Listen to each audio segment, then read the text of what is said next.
សូមស្វាគមន៍ថ្ងៃនេះយើងសូមចែករំលែកអំពីព័ត៌មានសំខាន់មួយសម្រាប់អ្នកដែលកំពុងមានគម្រោងស្នើសុំ Green Card ឲ្យសមាជិកគ្រួសារថ្មីនេះរដ្ឋបាលត្រាំបានប្រកាសថាខ្លួនក្រុងនឹងដាក់ឲ្យអនុវត្ត Public Charge Rule ចំនួនថ្មីក្នុងច្បាប់អន្តោប្រវេសន៍បច្ចុប្បន្នច្បាប់នេះក្រុងនឹងចូលជាធរមាននៅថ្ងៃទី18ខែកញ្ញាឆ្នាំ2026ប្រសិនបើមិនមានការផ្លាស់ប្ដូរដោយសារការប្តឹងផ្តល់នៅតុលាការមនុស្សជាច្រើនប្រហែលជានៅចាំបានថាក្នុងអាណត្តិទី1របស់លោកត្រាំក៏មានការដាក់ឲ្យអនុវត្ត Public Charge Rule មួយដែរច្បាប់នោះបានបង្កឲ្យមានការព្រួយបារម្ភយ៉ាងខ្លាំងហើយក្រោយមកត្រូវបានតុលាការលុបចោលដោយសាររដ្ឋាភិបាលមិនបានអនុវត្តនីតិវិធីត្រឹមត្រូវទៅតាម Administrative Procedure Act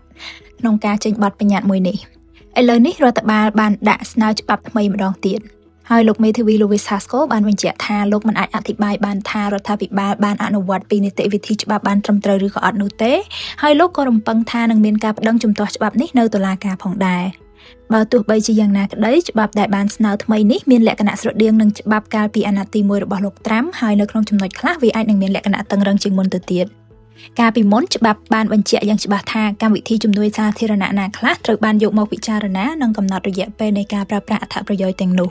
ប៉ុន្តែច្បាប់ថ្មីមិនបានបញ្ជាក់ច្បាស់ថាកម្មវិធីណាខ្លះនឹងត្រូវយកមកពិចារណាហើយក៏មិនបានកំណត់រយៈពេលច្បាស់លាស់ផងដែរនេះអាចធ្វើឲ្យការវាយតម្លៃករណីនីមួយៗកាន់តែពិបាកនៅក្នុងការទូទាយ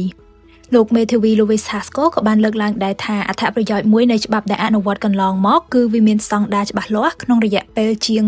37ឆ្នាំដែលលោកបានអនុវត្តច្បាប់អន្តោប្រវេសន៍លោកមិនធ្លាប់មានអតិថិជនណាម្នាក់ដែលត្រូវបានបដិសេធដោយសារលក្ខខណ្ឌ Public Charge នោះទេពីព្រោះលោកអាចវាយតម្លៃនិងរៀបចំសំណុំរឿងឲ្យបានត្រឹមត្រូវទៅតាមស្តង់ដារដែលមាន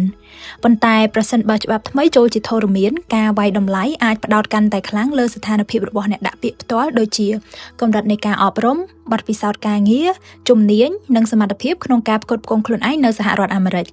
ដោយសារតែការផ្លាស់ប្ដូរទាំងនេះប្រសិនបើអ្នកកំពុងមានគម្រោងស្នើសុំ Green Card ឲ្យប្តីប្រពន្ធឪពុកម្ដាយកូនឬសមាជិកគ្រួសារដែលមានសិទ្ធិវាជាការល្អក្នុងការចាប់ផ្ដើមរៀបចំសំណុំរឿងឲ្យបានឆាប់ជាងរងចាំរហូតដល់ថ្ងៃចុងក្រោយប្រសិនបើអ្នកមានសំណួរឬចង់ដឹងថាច្បាប់នេះអាចប៉ះពាល់ដល់ករណីរបស់អ្នកយ៉ាងដូចម្ដេចសូមទាក់ទងមកការិយាល័យច្បាប់ Law Office of Louis Haskell តាមរយៈលេខទូរស័ព្ទ978 459 8359ដើម្បីពិភាក្សាជាមួយលោកមេធាវីសូមអរគុណសម្រាប់ការតាមដានហើយជួបគ្នានៅវីដេអូបន្ទាប់